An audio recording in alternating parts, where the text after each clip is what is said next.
Hi, I'm Laura, I'm the catering manager for VIP Ski.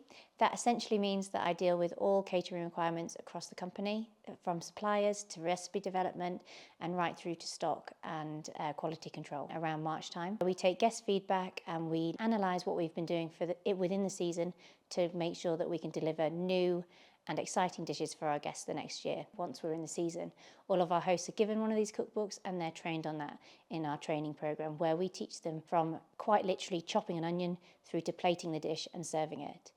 The cookbook involves all levels of guest requirements, including dietary needs, children's food, switch menu. Everything we offer is in the cookbook. We design our dishes with fresh and as local as possible ingredients, cooked from scratch in-house, and we teach our staff to do that. This means they can deliver tasty, nutritious and elegant dishes because we know that food is important to our guests.